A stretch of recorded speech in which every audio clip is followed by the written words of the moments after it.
நடந்து முடிந்த தமிழ்நாடு சட்டமன்ற தேர்தலில் அனைத்து இந்திய அண்ணா திராவிட முன்னேற்ற கழகம் பொதுச் செயலாளர் தலைமையிலான எடப்பாடி பழனிசாமி தலைமையிலான அனைத்து இந்திய அண்ணா திராவிட முன்னேற்ற கழகம் மீண்டும் ஒரு தோல்வியிலே படுதோல்வியை நாங்கள் சந்தித்திருக்கிறோம். இந்த தோல்வி என்பது ஏதோ இந்த தேர்தலில் மட்டும் வந்த தோல்வி அல்ல. இது 2019ஆம் ஆண்டு இருந்து தொடர் தோல்வியை 2 நாடாளுமன்றம், 2 சட்டமன்றம் மற்றும் பல்வேறு இடைத்தேர்தல்களே தொடர் தோல்வியை அனைத்து இந்திய அண்ணா திராவிட முன்னேற்ற கழகம் சந்தித்து வருகிறது. தோல்விக்கு தோல்வி அண்ணா திராவிட முன்னேற்ற கழகத்தினுடைய வாக்கு வங்கி சரிவை நோக்கி சென்று கொண்டிருக்கிறது. இது இந்த இயக்கத்திற்குடைய மிகப்பெரிய அச்சுறுத்தல். இந்த தோல்விக்கான காரணங்களை ஆய்வு செய்ய வேண்டும், ஆராய வேண்டும், கலந்தாலோசிக்க வேண்டும். அனைத்து இந்திய அண்ணா திராவிட முன்னேற்ற கழகத்தை மீண்டும் எப்படி வெற்றி பாதைக்கு கொண்டு வர வேண்டும், புத்துயிரூட்ட வேண்டும், இளைஞர்களை இந்த இயக்கத்தில் இணைத்து ஒரு வளர்ச்சி பாதையிலே கொண்டு செல்ல வேண்டும் என்று காரணத்திற்காக நாங்கள் எல்லாம் இந்த தோல்விக்கு பிறகு கோரிக்கை வைத்தோம். இதை பற்றி கலந்தாலோசிக்க வேண்டும் என்று சொன்னோம். கடந்த 2024 நடைபெற்ற நாடாளுமன்ற தேர்தல், அந்த தேர்தல் தோல்விக்கு பிறகும் நாங்கள் சொன்னோம், நாங்கள் சந்தித்து பேசினோம். நாங்கள் ஒரு 6 பேர் சந்தித்து அவர் வீட்டில் பேசினோம், தனியாக சொன்னோம். இனியும் இந்த நிலை தொடர்ந்தால் நாம் எதிர்காலத்தில் வெற்றி பெற முடியாது. பிரிந்து சென்றவர்கள், நீக்கப்பட்டவர்கள் அனைவரையும் ஒருங்கிணைத்து ஒரு வலிமையான அனைத்து இந்திய அண்ணா திராவிடத்தை முன்னெடுக்க வேண்டும் என்ற கோரிக்கை அன்றைக்கு வைத்தபோது அதை நிராகரித்தார், ஏற்றுக்கொள்ள மறுத்தார், செவி கொடுக்க மறுத்தார். அது மட்டுமல்ல, அன்றைக்கும் சொன்னோம், இதை நாம் விவாதிக்க வேண்டும் என்று சொன்னோம். அதை மறுத்துவிட்டு அன்றைக்கு தலைமை கழகத்திலே ஒவ்வொரு மாவட்ட கழகமாக கூட்டி அன்றைக்கு அதை திசை திருப்பினார். தோல்விக்கான காரணத்தை ஆய்வு செய்யப்படவில்லை. அந்த மாவட்ட செயலாளர் கூட்டத்திலே ஆய்வு செய்யப்படவில்லை. அன்றைக்கு உண்மையான ஒரு ஆய்வுக் கூட்டம் நடைபெற்றிருந்தால் இந்த இயக்கத்தில் என்ன நடைபெற்றுக் கொண்டிருக்கிறது என்ற உண்மை நிர்வாகிகளுக்கு தெரிஞ்சிருக்கும். ஏன்னா அது அவருக்கு தெரியும். ஆனால் அதை செய்ய தவறிவிட்டார். இன்றைக்கு இந்த அனைத்து இந்திய அண்ணா திராவிட முன்னேற்ற கழகத்தை ஒன்றிணைக்க மறுத்த காரணத்தால், விலகியவர்களை சேர்க்க மறுத்த காரணத்தால், வலிமையான ஒரு அனைத்து இந்திய அண்ணா திராவிட முன்னேற்ற கழகத்தை முன்னிறுத்தாத காரணத்தால், வலிமையான ஒரு கூட்டணியை அமைக்க மறுத்த காரணத்தால், உதாசீனப்படுத்திய காரணத்தால், நாங்கள் இருக்கிற அனைத்து நிர்வாகிகளும், இன்று அவரோடு இருக்கிற நிர்வாகிகளும் ஆகட்டும், இங்கு இருக்கிற நிர்வாகிகளாகட்டும், எல்லோரும் சொன்னோம், வலிமையான கூட்டணியை வையுங்கள், அமையுங்கள். இன்றைக்கு நமக்கு தேவை தமிழக வெற்றி கூட்டணியோடு கூட்டணி வையுங்கள் என்று அத்தனை பேரும் சொன்னோம். தமிழக வெற்றி கழகத்தின் சார்பாகவும் கூட்டணி வைப்பதற்கு நம்மோடு பேச்சு நடத்தினார்கள். இன்று அவர் இல்லை என்று மறுக்கலாம். ஆனால் உண்மை அதுதான், நிதர்சனமான உண்மை அதுதான். ஆனால் அவர்களை, கூட்டணி பேச வந்தவர்களை உதாசீனப்படுத்தினார். கூட்டணி எப்படியெல்லாம் அமையக்கூடாது என்பதற்காக எப்படியெல்லாம் பேச வேண்டுமோ அதையெல்லாம் பேசி அவர்களை வெளியேற்றுவதிலே குறியாக இருந்தார். தமிழக வெற்றி கழகத்தை மட்டுமல்ல, தேசிய முற்போக்கு திராவிட கழகத்தையும் சேர்ப்பதற்கு அவருக்கு மனமில்லை. அதை 0.5% கட்சி என்று சொன்னார். இப்படி சொன்னால் எந்த கட்சி ஏற்றுக்கொள்ளும், தாங்கிக் கொள்வார்கள்? அவர்களையும் வலுக்கட்டாயமாக இந்த கூட்டணியிலிருந்து வெளியேற்றப்பட்டார்கள். இப்படி யாரையுமே அரவணைக்காமல் டாக்டர் கிருஷ்ணசாமி இப்படி யாரையுமே அரவணைக்காமல் நான் மட்டும் இருந்தால் போதும், எனக்கு மட்டும்தான் வாக்களிப்பார்கள் என்ற மனநிலையிலே யாரையுமே அரவணைக்காமல் இயக்கத்திலே விட்டு சென்ற இந்த இயக்கத்திற்காக ஒரு காலத்தில் பாடுபட்டவர்கள் ஏதோ ஒரு காரணத்திற்காக அவர் தவறு செய்திருந்தாலும் அவர் திருந்தி நான் இந்த இயக்கத்திலே வருகிறேன், எனக்கு எந்த பொறுப்பும் வேண்டாம், ஒரு உறுப்பினராக இருக்கிறேன் என்று கடைசி வரைக்கும் ஓபிஎஸ் சொன்னார்.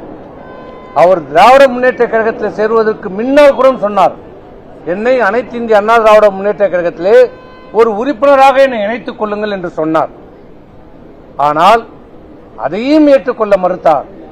நான் சேர்க்க மாட்டேன், எந்த காரணத்தை கொண்டும் அந்த 4 பேரை நான் சேர்க்க மாட்டேன் என்று சொன்னார். இப்படி ஆனால் இன்றைக்கு ஒரு அறிக்கை விட்டிருக்கிறார். எப்போது கண்கட்ட பிறகு சூரிய நமஸ்காரம். என்ன சொல்லுகிறார் அந்த அறிக்கையிலே? இன்று வரை இயக்கத்திற்கு துரோகம் செய்தவர்கள் மீது நடவடிக்கை எடுப்பதும் அவர்கள் திருந்தினால் தாயுள்ளத்துடன் மீண்டும் ஏற்றுக்கொள்ளவும் தெரியும். அவர்களின் வழிகாட்டலின்படியே இன்று நாம் செயலாற்றி வருகிறோம். அப்படியா செயலாற்றீங்க? இன்றைக்கு தனக்கு தன்னுடைய பொறுப்புக்கு பாதிப்பு வருகிறது என்ற உடனே தவறு செய்தவர்கள் திருந்தி வந்தால் நாங்கள் ஏற்றுக்கொள்வோம் என்று சொல்கிறார். இது ஏன் கடந்த காலத்திலே செய்திருந்தால், இருந்தவர்களை இணைத்திருந்தால், ஒருங்கிணைத்திருந்தால் இந்த நிலைமை ஏன் அனைத்து இந்திய அண்ணா திராவிட முன்னேற்ற கழகத்துக்கு இன்று ஏற்பட்டிருக்கும்? இன்றைக்கு எடப்பாடி பழனிசாமி தமிழ்நாட்டினுடைய முதலமைச்சராக வந்திருப்பார். இல்லை என்றாலும் அவருடைய கண்ணசைவிலே ஆட்சி அமைந்திருக்கும். அதை தடுத்தது யார்? அதை கெடுத்தது யார்? கெடுத்தது மட்டுமல்ல, மிகப்பெரிய இயக்கமான இந்த அனைத்து இந்திய அண்ணா திராவிட முன்னேற்ற கழகத்தை இன்றைக்கு படுதோல்வி அடைய செய்ததற்கு யார் காரணம்? எல்லாம் செய்துவிட்டு தங்களை நல்லவர்களைப் போல இன்றைக்கு அடையாளம் காட்டிக் கொண்டிருக்கிறார்கள். நாங்கள் ஏதோ துரோகம் செய்து விட்டதாகவும், நாங்கள் ஏதோ இந்த இயக்கத்தை பிளவுபடுத்துவதாகவும் இன்றைக்கு செய்திகள் செல்கிறார். அன்றைக்கு நாங்கள் பேட்டி கொடுத்தோமே தவிர எங்களுடைய நிலைப்பாட்டை சொன்னோம். அதுக்கப்புறம் இன்னைக்கு தான் நாங்கள் வரோம். நாங்கள் யாரை பற்றியும் குறை சொல்லல. அன்னைக்கு இன்னைக்கு இருக்கிற எடப்பாடி பொதுச் செயலாளர் எடப்பாடியை பற்றியும் நான் எந்த குறையும் சொல்லவில்லை. அவர் செய்திருக்கிற தவறுகளை தான் நாங்கள் சுட்டிக்காட்டணும். தனிப்பட்ட முறையில் நாங்கள் யாரையுமே தவறாகவோ விமர்சனம் செய்யவில்லை, இப்பயும் செய்யவில்லை, நாளைக்கும் நாங்கள் செய்ய மாட்டோம். ஏன்னா நாங்கள் எல்லாம் ஒரு காலத்தில் ஒன்றாக பயணித்தவர்கள், செய்ய மாட்டோம். ஆனால் அங்கே என்ன நடக்கிறது? எங்களை பற்றி, என்னை பற்றி, குடும்பத்தை பற்றி, உங்களுடன் இருந்தால் நான் நல்லவன், நான் இல்லை என்றால் நான் துரோகி, என்னை பற்றி விமர்சிப்பது, குடும்பத்தை பற்றி விமர்சிப்பது, இதுதான் உங்க தலைமை பதவிக்கு தகுதியா? எங்களுக்கு பேச தெரியாதா? பேச வேண்டுமென்றால் எல்லாம் பேசலாம், ஆனால் நாங்கள் பேச மாட்டோம். எங்களுக்கு தேவை அனைத்து இந்திய அண்ணா திராவிடம், ஒற்றுமையான அனைத்து இந்திய அண்ணா திராவிட முன்னேற்ற கழகம். அனைவரையும் பிரிந்தவர்கள், சென்றவர்கள், நீக்கப்பட்டவர்கள் அனைவரையும் ஒருங்கிணைத்து ஒற்றுமையான பலமான ஒரு அனைத்து இந்திய அண்ணா திராவிட முன்னேற்ற கழகத்தை புரட்சித் தலைவர் கண்டெடுத்த அண்ணா திமுக, மாண்புமிகு அம்மா அவர்கள் கட்டி காத்த இந்த அண்ணா திமுகவை மீட்டெடுக்க வேண்டும் என்பதுதான் எங்களுடைய ஒரே கோரிக்கை. அதான் நாங்கள் சொன்னோம். இன்றைக்கு சொல்லுகிறார் பேசிக் கொள்ளலாம் என்று சொல்லுகிறார். எங்களுக்கு அதுக்கு மாற்று கருத்தே இல்லை. நாங்கள் அதை வரவேற்கிறோம். முதல் நாளிலிருந்தே நாங்கள் இதை தான் சொல்லுகிறோம். என்ன சொல்லுகிறோம்? பொதுக்குழுவை கூட்டுங்கள், பொதுக்குழுவை கூட்டுங்கள், விவாதிப்போம், கலந்தாலோசிப்போம், நல்ல முடிவு எடுப்போம். பொதுக்குழுவில் என்ன முடிவெடுத்தாலும் அதை நாங்கள் ஏற்றுக்கொள்கிறோம், தலைவணங்கி நாங்கள் ஏற்றுக்கொள்கிறோம். இதுதான் இன்றைக்கும் இந்த நிலை, இன்னைக்கும் சரி நாளைக்கும் சரி எங்களுடைய நிலைப்பாடு இதுதான். பொதுக்குழுவை கூட்டுங்கள், விவாதியுங்கள், பேசுங்கள், முடிவெடுங்கள். ஆனால் இன்றைக்கு என்ன, பத்திரிகைகள் மூலமாக தொண்டர்களுக்கும் நிர்வாகிகளுக்கும் என்ன சொல்லுகிறார்? நான் பேசி தீர்த்துக் கொள்ளலாம், ஏதோ உயிர் மீது தவறில்லாதது போலவும் குறையில்லாதது போலவும் நாங்கள் ஏதோ தவறு செய்துவிட்டதை போல ஒரு பிம்பத்தை ஏற்படுத்த பார்க்கிறார். நாங்கள் தயார், முதல் நான் அன்றையிலிருந்தே சொல்கிறோம், நாங்கள் தயார் தயார் தயார் பேசுவதற்கு தயாராக இருக்கிறோம். பொதுக்குழுவை கூட்டுங்கள், நாங்கள் வருகிறோம், எங்கள் கருத்தை சொல்லுகிறோம், உங்களுடைய கருத்தை சொல்லுங்கள், உங்களுக்கு எந்த மாற்று கருத்தா இருந்தாலும் சொல்லுங்கள், எங்களுடைய மாற்று கருத்தையும் சொல்கிறோம். எது நியாயமோ பொதுக்குழுவிலே பெரும்பான்மையான பொதுக்குழு உறுப்பினர்கள் என்ன முடிவெடுக்கிறார்களோ அந்த முடிவுக்கு நாங்கள் தலைவணங்கி ஏற்றுக்கொள்கிறோம். எங்களுக்கு அதில் மாற்று கருத்து இல்லை.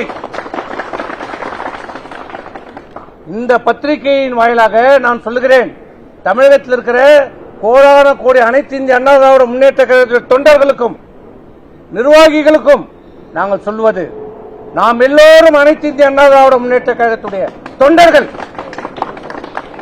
எம்ஜிஆருடைய தொண்டர்கள், மாண்புமிகு அம்மாவுடைய பிள்ளைகள். நம்முடைய நோக்கம் மீண்டும் தமிழ்நாட்டிலே அனைத்து இந்திய அண்ணா திராவிட முன்னேற்ற கழகம் ஆள வேண்டும், வலிமையான ஒரு இயக்கமாக வர வேண்டும்.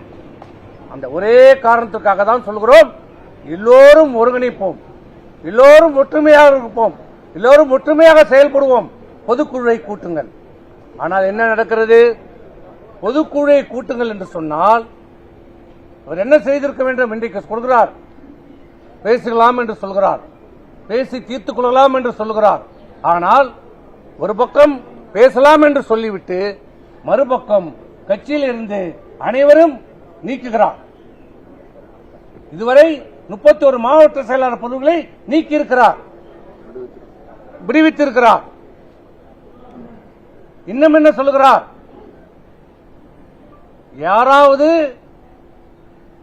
கையெழுத்து போட மறுத்தால், அவர்கள் கேட்கிற மறுத்தால் உங்களுடைய பதவி பறிக்கப்படும், அங்கே கையெழுத்திட்டால் உங்கள் பதவி பறிக்கப்படும்.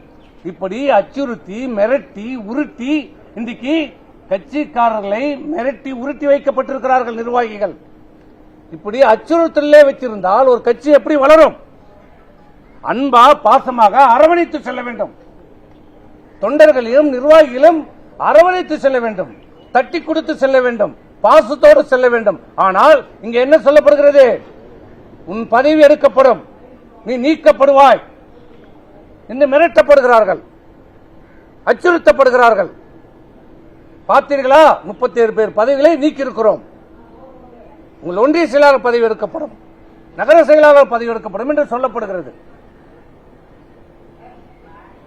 இது நீக்கியது நடவடிக்கை முற்றிலுமாக சட்டத்துக்கு புறமானது.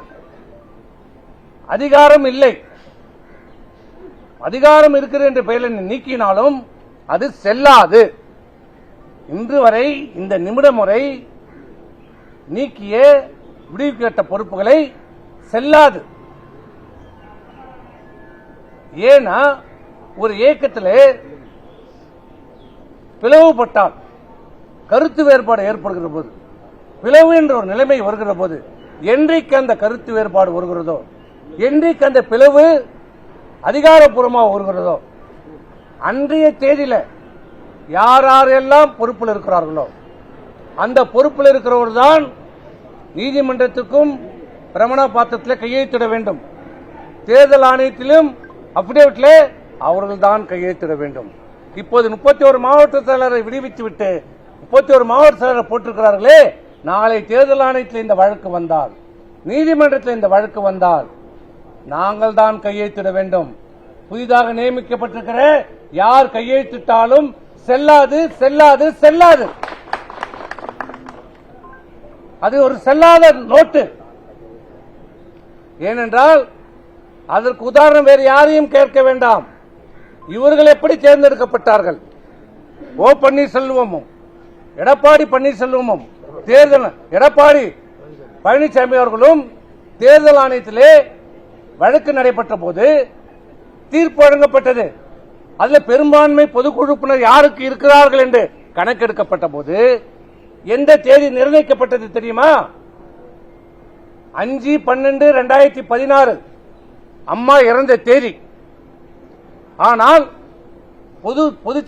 பிப்ரவரி 17ஆம் தேதி தான் 17ஆம் ஆண்டு தான் கட்சியிலே அதிகாரப்பூர்வமாக சண்டை வருகிறது. ஓபிஎஸ்க்கும் எடப்பாடி பழனிசாமிக்கும். இவர் 500 பேரை நீக்குகிறார், அவர் 500 பேரை நீக்குகிறார். இவர் 500 பேரை நியமிக்கிறார், அவர் 500 பேரை நீக்கிறார். ஆனால் தேர்தல் ஆணையம் அதை கணக்கில் எடுத்துக் கொள்ளப்படவில்லை. முந்தைய பொதுச் செயலாளர் உங்களுக்குள் ஏன் பிளவு ஏற்பட்டது? என்ன காரணம்? அதற்கு காரணம் மாண்புமிகு அம்மா இறப்பு. அந்த இறந்த தேதியிலே 5/12/16 யார் மாவட்ட செயலாளர், யார் ஒன்றிய செயலாளர், யார் நகர செயலாளர், யார் பேரூர் செயலாளர், யார் பொதுக்குழு உறுப்பினர், யார் தலைமை நிர்வாகிகளோ அவருடைய கையெழுத்து மட்டும்தான் செல்லும் என்று சொல்லி அவருடைய கையெழுத்தை பெற்றுக் கொடுத்து அதில் பெரும்பான்மை ஆதரவை பெற்றுதான் திரு ஓ பன்னீர்செல்வம் ஒருங்கிணைப்பாளராகவும் திரு எடப்பாடி பழனிசாமி அவர்கள் இணை ஒருங்கிணைப்பாளராகவும் தேர்தல் ஆணையத்தால் ஏற்றுக்கொள்ளப்பட்டது. அதுதான் இன்றைக்கு நிலைமை. இன்றைக்கு என்ன நிலைமை? 4ஆம் தேதி தேர்தல் தேதி அறிவிக்கப்படுகிறது. 5ஆம் தேதி இவர் திமுகவோடு தேர்தல் முடிவுகள் அறிவிக்கப்படுகிறது. 4ஆம் தேதி 5ஆம் தேதியே திமுகவோடு சேர்ந்து ஆட்சி அமைக்க வேண்டும் என்று இன்றைய பொதுச் செயலாளர் எடப்பாடி சாமி சொன்னவுடனே கருத்து வேறுபாடு வருகிறது. 2 குழுவாக பிரிகிறது. இது ஒன்று. ஆனால் அதிகாரப்பூர்வமாக திரு எடப்பாடி பழனிசாமி அவர்கள் சட்டமன்றத்திலே தற்காலிக சபாநாயகத்திலே நான் தான் தேர்ந்தெடுக்கப்பட்ட சட்டமன்ற தலைவர் என்று மனு கொடுக்கிறார். இங்கே திரு வேலுமணி அவர்கள் என்னை தான் தேர்ந்தெடுக்கப்பட்டிருக்கிறார் என்று ஒரு மனுவை கொடுக்கிறார். ஆக அதிமுகவிலே 2 குழுக்கள் மனு கொடுக்கிறது. காஸ் ஆஃப் ஆக்ஷன் எங்க வருது? 5ஆம் தேதி, அதிகாரப்பூர்வமாக 11ஆம் தேதி. அன்றைக்கு யாரெல்லாம் பொறுப்பில் இருந்தார்களோ அவர்கள் தான் தொடர்ந்து பதவிகளை நீடிப்பார்கள். ஆகவே நீங்கள் நீக்கியது செல்லாது, அமலுக்கு வராது. ஆகவே தமிழகத்தில் இருக்கிற ஒன்றிய நகர செயலாளர்களுக்கு நன்றாக தெரிந்து கொள்ளுங்கள். உங்களை அச்சுறுத்துவதோ மிரட்டுவதோ எதற்கும் உதவாது. நீங்கள் அச்சப்பட வேண்டியதில்லை, பயப்பட வேண்டியதில்லை. தைரியமாக இருங்கள். உங்களுடைய பதவி, நீங்கள் தான் ஒன்றிய செயலாளர், நீங்கள் தான் நகர செயலாளர், நீங்கள் தான் பேரூர் செயலாளர். அதில் எந்த மாற்று கருத்தும் இல்லை. ஆகவே பொதுக்குழு நாங்க என்ன சொல்றோம்? இன்னைக்கு என்ன சொல்கிறார்? பேசிக்கொள்ளலாம், சந்தோஷம், வரவேற்கிறோம். எங்களுக்கு அதுல மாற்று கருத்தே இல்லை. எங்களுக்கு மாற்று கருத்தே இல்லை. பேசிக்கலாம். எங்களுக்கு வேண்டியது ஒற்றுமையான அதிமுக. பேசுங்க, பொதுக்குழு கூட்டுங்க, பேசுவோம். ஆனால் நீங்க என்ன சொல்கிறீங்களே? இது ஜனநாயக நாடு, உலகத்திலே மிகப்பெரிய ஜனநாயக நாடு. ஒவ்வொரு அமைப்பும் ஜனநாயக ரீதியாக செயல்பட வேண்டும் என்பதுதான் இந்திய அரசியலமைப்பு சட்டத்தினுடைய அடிப்படை. அதிலும் குறிப்பாக ஒவ்வொரு அரசியல் கட்சிகளும் தங்களுக்கென்று விதிமுறைகளை வகுத்துக் கொள்ள வேண்டும். அந்த விதிமுறைகள் படிதான் நடைபெற வேண்டும். விதிமுறைகளுக்கு மீறி யாரும் நடைபெறக்கூடாது. அந்த சட்ட திட்டங்களை தேர்தல் ஆணையத்திலே பதிவு செய்யப்பட வேண்டும். இப்ப அனைத்து இந்திய அண்ணா திராவிட கழகத்துக்கென்று சட்ட விதிகள் உருவாக்கப்பட்டு தேர்தல் ஆணையத்திலே பதிவு செய்யப்பட்டிருக்கிறது. அந்த விதியிலே விதி 19 கிளாஸ் 7 என்ன சொல்லுது? 5இல் 1 பாகம் பொதுக்குழு உறுப்பினர்கள் கையொப்பமிட்டு சிறப்பு பொதுக்குழுவை கூட்ட வேண்டும் என்று பொதுச் செயலாளரிடம் கொடுத்தால் கொடுக்கப்பட்ட தேதியிலிருந்து 30 நாட்களுக்குள்ளாக சிறப்பு பொதுக்குழுவை கூட்ட வேண்டும் என்று அனைத்து இந்திய அண்ணா திராவிட முன்னேற்ற கழகம் புரட்சி தலைவர் இயக்கிய சட்ட விதியிலே தெளிவாக சொல்லப்பட்டிருக்கிறது. அப்படி சொல்லப்பட்ட நிலைமையிலே இன்றைக்கு என்ன செய்கிறார்கள்? பொதுச் செயலாளர் சொன்னதாக சொல்லி ஒரு சுற்றறிக்கை அனுப்பியிருக்கிறார்கள். பொதுக்குழுவை கூட்ட வேண்டாம், நீங்களே தொடரலாம், கூட்ட வேண்டாம், கூட்டக்கூடாது என்று கையெழுத்து பெறுகிறது. இது எதை காட்டுகிறது?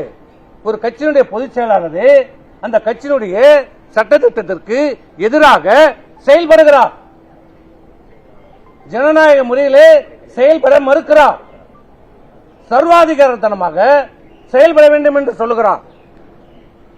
எப்படி சொல்லலாம்? ஒரு கருத்துக்கு ஆதரவு எதிர்ப்பு என்பது இருக்கும், அதுதான் ஜனநாயகம்.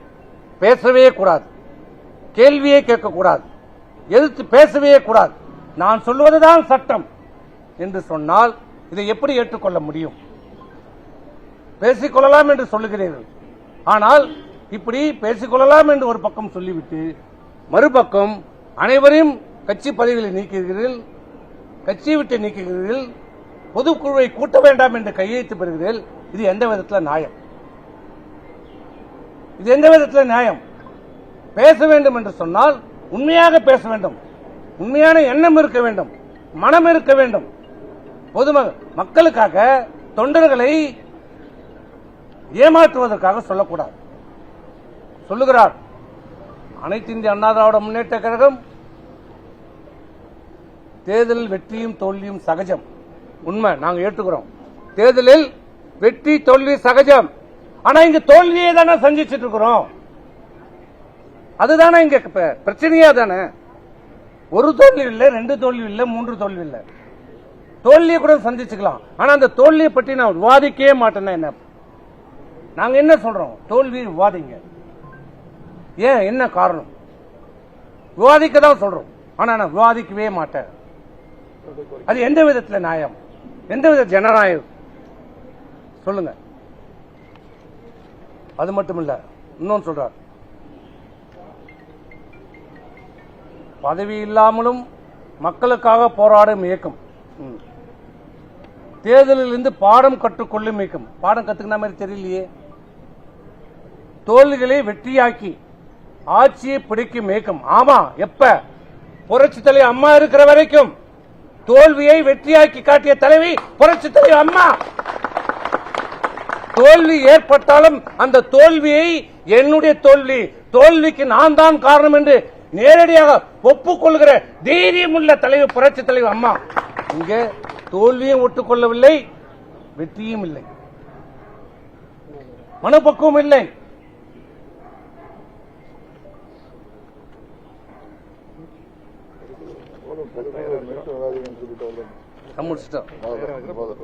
அதாவது துரோகம் செய்தவர்கள் எல்லாம் இருப்பான். அததான் நான் உங்களை கேட்கிறேன், என்ன கேட்காதீங்க, அவரை போய் கேளுங்க, அவரை போய் கேளுங்க.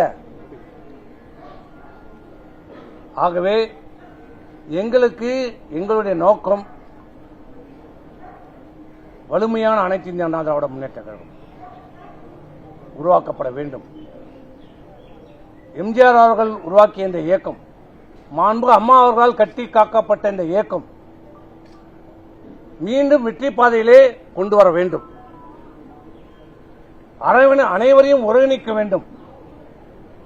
காழ்ப்புணர்ச்சியோடு நடக்கக்கூடாது. பிரிந்தவர்கள், நீக்கப்பட்டவர்கள், வெளியேற்றப்பட்டவர்கள் அனைவரையும் அழைத்து பேசுங்கள். அனைவரும் இந்த இயக்கத்திலே சேருங்கள், பேசுங்கள். எங்களுடைய ஒரே கோரிக்கை, நாங்கள் பேச தயார், ஆனால் நீங்கள் பொதுக்குழுவை கூட்டுங்கள். எங்களுக்கு எந்தவித பொதுக்குழுவை கூட்டுவதற்கு எந்த நிபந்தனையும் எங்களுக்கு இல்லை. பொதுக்குழுவை கூட்டுங்கள், விவாதியுங்கள். பொதுக்குழுவில் என்ன முடிவெடுக்கிறார்களோ அதை நாங்கள் ஏற்றுக்கொள்கிறோம். நாங்கள் ஏற்றுக்கொள்ள அனைவரும் தயார். உங்களுடைய அழைப்புக்கு நாங்கள் தயார், ஆனால் பொதுக்குழுவை கூட்டுங்கள்.